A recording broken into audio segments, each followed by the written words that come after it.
Hi friends, रुचकर खाना खजाना या चॅनलमध्ये आपलं स्वागत आहे। मी आज तुम्हाला व्हेज फ्राईड राईस मी कशी करते ते सांगणार आहे। तर इथे मी बासमती अख्खा तांदूळ घेतलेला आहे पाव किलो आणि तो भात करून घेतलेला आहे। भात करताना कुकरला लावताना त्यात थोडंसं मीठ आणि साजूक तूप घालून मी हा भात करून घेतलेला आहे। साजूक तुपाने थोडंसं मोकळा आणि फळफळीत होतो, त्यासाठी मी तसं करून घेतलेला आहे।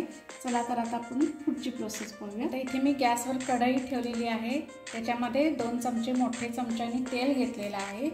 आता याच्यामध्ये आपण खडे मसाले टाकणार आहोत।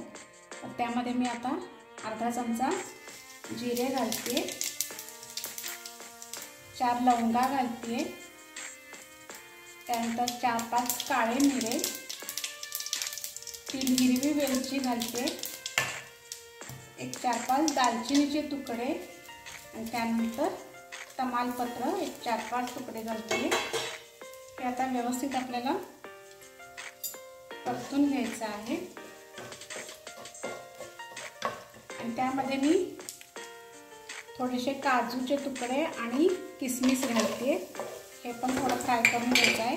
हे थोडंसं मंद आचेवर सगळं फ्राय करून घ्यायचं आहे, नाहीतर मसाले सगळे जळतील।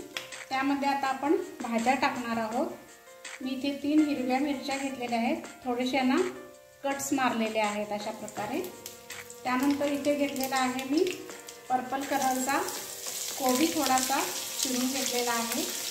त्यानंतर तोंडली थोडीशी, तुम्हाला ज्या आवडतील त्या भाज्या तुम्ही त्यामध्ये ॲड करू शकता।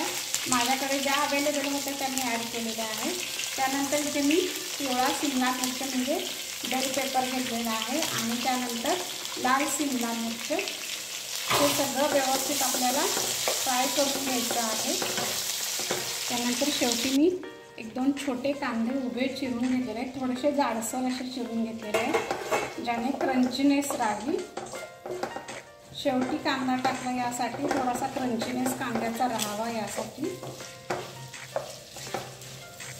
1-2 मिनिटं परतून घ्यायचा व्यवस्थित। आता हे बऱ्यापैकी सगळं फ्राय झालेलं आहे। याच्यामध्ये आपण आता चवीपुरतं थोडंसं मीठ घालून घेणार आहोत। आपण ऑलरेडी भाताला घातलेलं आहे।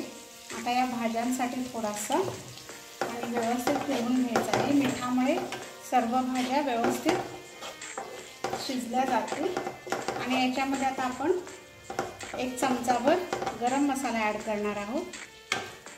आपले आता खडे मसाले याच्यामध्ये ऑलरेडी आहेत, त्यामुळे 1 चमचा, नाहीतर खूप मसालेदार किंवा तिखट होईल भात ना।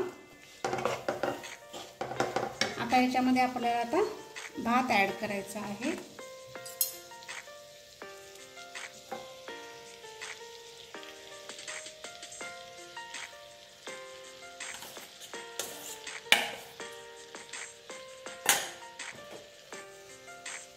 व्यवस्थित आता हा भात परतून घ्यायचा आहे।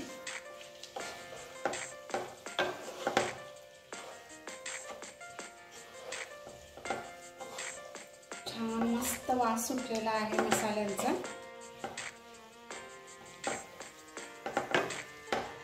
अशा पद्धतीने हा भात आता तयार झालेला आहे। याच्यावर थोडीशी आता मी कोथिंबीर ॲड करते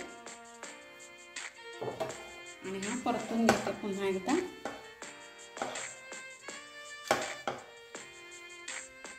चला तर आता आपण सर्व करूया। अशा पद्धतीने हा व्हेज फ्राईड राईस तयार आहे, अगदी सोप्या पद्धतीने। तुमच्याकडे ज्या भाज्या अवेलेबल असतील त्या तुम्ही आवडीने खाणाऱ्या असतील तर ते घालू शकता। आणि ही माझी रेसिपी जर तुम्हाला आवडली असेल तर माझ्या चॅनलला सबस्क्राईब करा, लाईक करा, शेअर करा, कमेंट करा, बेल आयकॉन जरूर प्रेस करा।